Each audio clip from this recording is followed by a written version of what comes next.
Maintenant que j'ai appris la méthode en l'expérimentant pour moi, je vais commencer à chausser un petit peu les lunettes du sophrologue en apprenant à animer une séance. Alors ça commence par expliquer un exercice, comme le fait le sophrologue avant une séance. Alors ça peut paraître simple comme ça, mais en réalité ça n'est pas tant que ça. Bah déjà, il y a quand même un petit peu le stress de la prise de parole devant un groupe.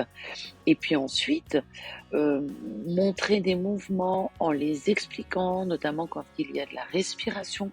Respirer correctement en parlant, c'est franchement pas évident et j'ai des souvenirs de bons fous rires avec, mes co-stagiaires et la formatrice parce que même si, on est là pour travailler, pour apprendre, ça se fait toujours dans la bienveillance et la bonne humeur.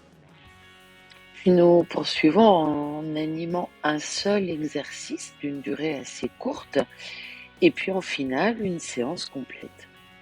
Après chaque entraînement, j'attends avec impatience ou pas d'ailleurs, le débriefing et le retour de mes co-stagiaires sur leur vécu de la séance, un peu comme s'ils étaient des clients. Ils m'indiquent aussi parfois des éléments techniques et puis le formateur fait un retour, technique sur, par exemple, je ne sais pas si j'étais audible, si ma voix portait assez bien, si j'ai été trop rapide, trop lent, enfin voilà, quelque chose de très technique qui me permet d'avoir des axes de progression, mais met également en valeur les points forts. Je reçois ensuite par mail la grille des compétences issue de mon livret stagiaire qui me suit tout au long de ma formation et qui m'indique cette fois-ci par écrit mes points forts, mes axes de progression avec des conseils pour progresser.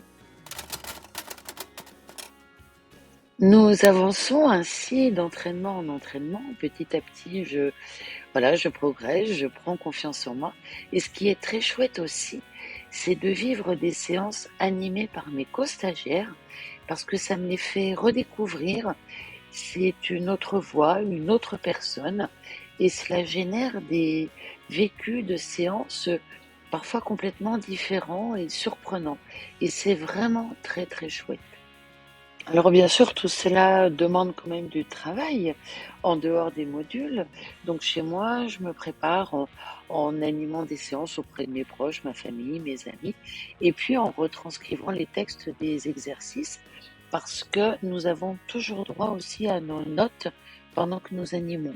Et puis arrive le temps des évaluations, qui génèrent forcément un peu de stress, mais je me suis déjà entraînée. J'ai également des outils de sophrologie sur moi que je peux utiliser. Et puis je sais que dans tous les cas, ça se passera avec beaucoup de bienveillance. Et en finale, j'en ressors grandie et très fière de moi. La prochaine fois, j'animerai en conditions réelles lors de mon stage de groupe et j'ai vraiment hâte et je vous en reparlerai. Voilà, un étudiant à l'IFSP qui apprend à animer des pratiques, c'est à peu près ça. Et je vous retrouve très bientôt pour la suite.